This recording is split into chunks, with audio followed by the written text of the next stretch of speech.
বলছেন কি বলছেন না?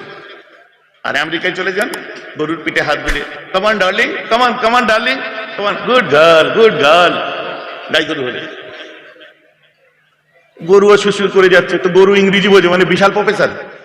কারণ সুদের মালটা, সুদের পয়সা হালাল করতে গেলে যে হুজুর দরকার সেটা ধরেছো। যে ডাক্তারের কাজ মৌলানা করতে পারে না, তো মৌলানার কাজটা যখন টিভিতে কোনো ডাক্তার করে তখন বেআক্কেলের মতো শোনো কেন? আমাকে যুক্তি দিয়ে বুঝাও, আমি তো আনারই কথা বলা মানুষ না। অতএব বক্তা আর আলেমের মধ্যে তফাৎ। যে বান্দা যখন আল্লাহ ওয়ালা হয়ে যায়, আল্লাহর ওলি হয়ে যায়, তাই কাইফিয়াত পরিবর্তন হয়ে যায়, কাইফিয়াত চেঞ্জ হয়ে যায় তার। আসছে, আমি বলছি পরে। অতএব এক্ষেত্রে হ্যাঁ কি না মূল্যায়ন করার মতো ক্ষমতা তো আপনার নেই। আপনি আমার কাছে গেলেন, একজন ডাক্তার মানুষ, হুজুর একটু দোয়া করবেন, মানে কেন? না, আমার বউটার ওই গলব্লাডার স্টোন আছে, একটু অপারেশন আছে, মঙ্গলবার দিন ওটি আছে, সকালবেলায় একটু দোয়া করবেন। আলহামদুলিল্লাহ, দোয়াও করছি। আর বংশের দিক দিয়ে মানুষ হিসাবে খারাপ হলেও বংশের দিক দিয়ে নবীজির বংশে, কুরাইশ বংশে যখন জন্মেছি, এক কাজ করো না, দোয়াও করছি আর অপারেশনটাও আমিই করে দেবো, ডাক্তার লাগবে না। করাবেন? আপনারা করাবেন আমাকে দিয়ে অপারেশন? বলছে না। কেন? হুজুর তো আমি, করাবেন না? মৌলানা তো আমি, করাবেন না? বক্তা তো আমি, করাবেন না? করাবেন না। সে একটা কথা আছে না, যাতে মাতাল তালে ঠিক আছে। ও ডাক্তার আমার কাছে দোয়া নিতে গেছে, যখন বলছে আমি ভালো বংশের ছেলে, দোয়াও করবো, তোর বইয়ের পেট কেটেও ফেলবো, অপারেশনও করে ফেলবো। না হুজুর, আপনি তো ডাক্তার না। ও, এই আক্কেল আছে যে ডাক্তারের কাজ মৌলানা করতে পারে না, তো মৌলানার কাজটা যখন টিভিতে কোনো ডাক্তার করে তখন বেআক্কেলের মতো শোনো কেন? আমাকে যুক্তি দিয়ে বুঝাও, আমি তো আনারই কথা বলা মানুষ না। অতএব বক্তা আর আলেমের মধ্যে তফাৎ। বর্ধমান থেকে ফেরার সময় নেমে পড়েছি, ট্রেনে বাড়িপাড়ে এসে নামবো। একজন উঠে কিছু বিক্রি করছিল, একটা জিনিস পাশে রেখে দিয়েছে, খালি তার দিকে আঙুল দেখাচ্ছে, আর পুরো 2 ঘন্টা ধরে বক্তব্য দিয়ে গেল। লাস্টে এত মাল বেচলো, ভাই এবার ওইটা দেখাও। বলে ওটা কিছু না, ওটাই তো আকর্ষণ। আপনারা দেখেন এটা এত সুন্দর সাজিয়ে গুছিয়ে বলে। ওদেরকে যদি বলে একটু সাইড হন, আপনাদেরই পায়ের তলায় গড়াগড়ি খাচ্ছে, আপনারাই যদি লাথি মারেন তো কোথায় আমরা যাব বলুন? এমন বলবে, আপনার লজ্জা লেগে যাবে। তো কেউ খারাপ বক্তা? ও বক্তা খারাপ না। হুজুর আরবিতে কথা বলে, ইংরেজিতে কথা বলে, বাপ রে বাপ, বিরাট। হ্যাঁ, অস্ট্রেলিয়ায় চলে গেছেন, আমেরিকা চলে গেছেন, লন্ডনে চলে গেছেন, আরবে চলে গেছেন, আর আপনার গয়েশপুরে এসছেন। আপনি সন্ধ্যেবেলায় গোয়ালে গরু তোলার সময় গরুকে কি বলছেন? হাট হাট হাট, হা বলছেন কি বলছেন না? আর আমেরিকায় চলে যান, গরুর পিঠে হাত দিলে, কমান ডার্লিং, কমান কমান ডার্লিং, কমান, গুড গার্ল, গুড গার্ল, গাই গরু হলে।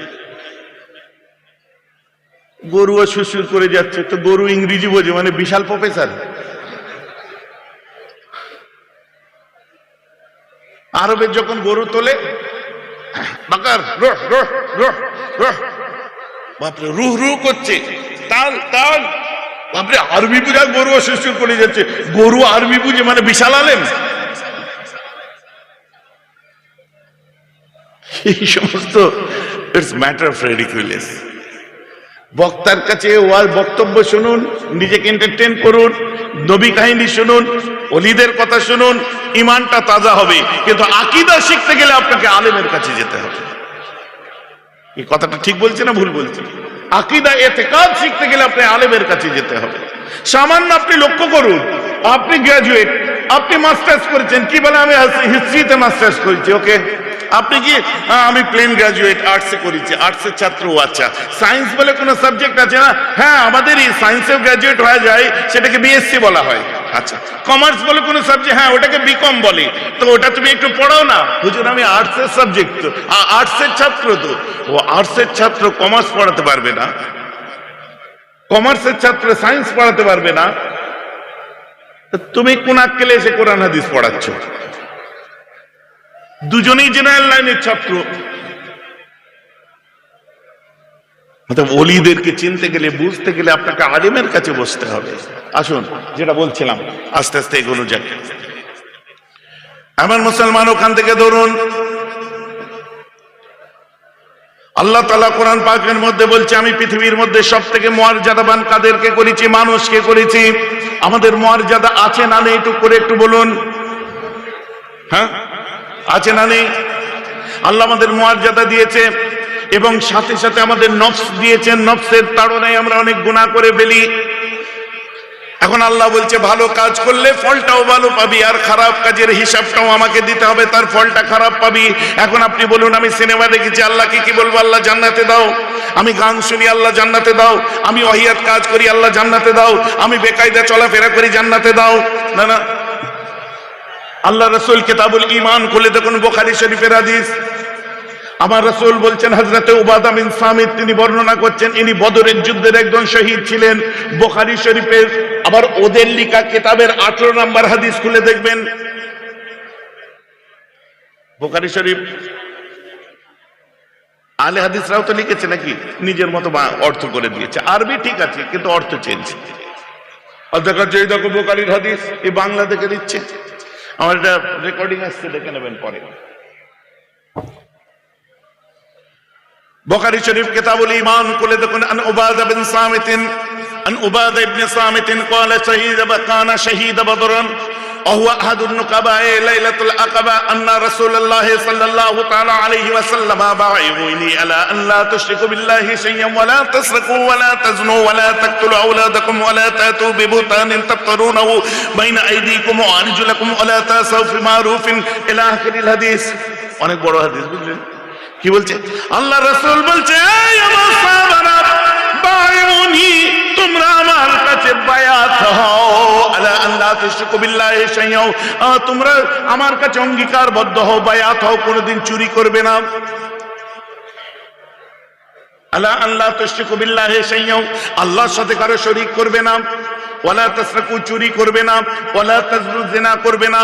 ওয়ালা তাকতুলু আওলাদাকুম, নিজের সন্তানদের কতল করবে না। মানে ইদানিং যেটা মায়ের পেটে বাচ্চা ফিটিসাইড করছে,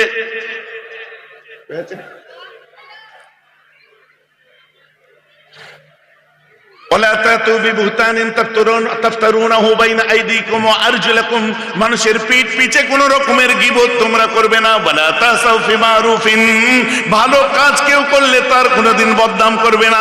আল্লাহ রাসূল বলেন, আসো আসো এই আমার উম্মতেরা, তোমরা এই 6টা জিনিসের মর্মে, 6টা জিনিসকে নিয়ে আমার কাছে তোমরা অঙ্গীকার হও, ওয়াদা করো। সূত্র A+B² এর ফর্মুলা পেয়ে গেছেন। অতএব ওলিরাও আমাদেরকে বায়াত করে, অঙ্গীকার করায়। এই বায়াত করাটা সুন্নাত, বুখারী শরীফের হাদিস কিতাবুল ঈমান দ্বারা সাব্যস্ত। জোরে বলুন, জোরে বলা যাবে? এখন তুই কোন আক্কেলে বলবি যে পীর মীর সব হুজুর টুজুর ওলি টলি চলে না? তাহলে তুই হাদিসেরও বিরুদ্ধে, কোরআনেরও বিরুদ্ধে। এখন কোন কোরআন দেখাতে এসিস পাকামু করে? যেন আমি গাল গল্প করছি নাকি? আলোচনার গুরুত্বটা বুঝতে পারছেন তো? বলির দরবারে কি করতে এই চটের উপর এসে বসেছে? ঠান্ডা লাগছে? গেল কোথায় ঠান্ডা? এখান থেকে বাইরে একটুখানি যান, কি ঠান্ডা রে, এখানে ঠান্ডা কই? ওদের বেলায়েতের গরম বুঝতে গেলে তোমার নিজের গরম ছুটে যাবে। জোরে বলেন না সুবহানাল্লাহ। এর উৎপত্তি কি, কোথার থেকে আসছে? হুজুর বেলায়েতের গরম বাইরে চড়াচ্ছে। বেহরাব সিদ্দিকী কি বললো দেখলে? হ্যাঁ, this is energy, it is absolutely positive energy. আশিকানে মাশুকান জিস্ত, কিরামান কাতিবিনা হাম খবর নেস্ত। बंदर क्या समझे अमृत का स्वाद। এই পজিটিভ এনার্জি তুমি কোথা থেকে বুঝবে? একদিন বুঝতে যখন তোমার কাছে সুদের মাল হারাম ছিল, এখন বুঝবে না, কারণ সুদের মালটা সুদের পয়সা হালাল করতে গেলে যে হুজুর দরকার সেটা ধরেছো। ভাইজি খারাপ লাগছে নাকি শুনতে? না হুজুর আপনি কি কারো বিরুদ্ধে বলছেন? বেশক বিরুদ্ধে বলছি, ওলিদের দুশমনদের বিরুদ্ধে বলছি। বিরুদ্ধেই তো বলছি, ওলিদের দুশমনদের বিরুদ্ধে বলবো না? এটা কোনো কথা হলো? निगाहे वलियों में वो तासीर देखो, वो तासीर देखो, बदलते हजारों की तकदीर देखो। বিশ্বাস করি তো আমরা, ভালোবাসি তো আমরা, তাই জন্যই তো এখানে এসে বসেছি। না হুজুর এখানে কি পাচ্ছেন দেখার, মুসলমানরা দেখাতে পারবে না।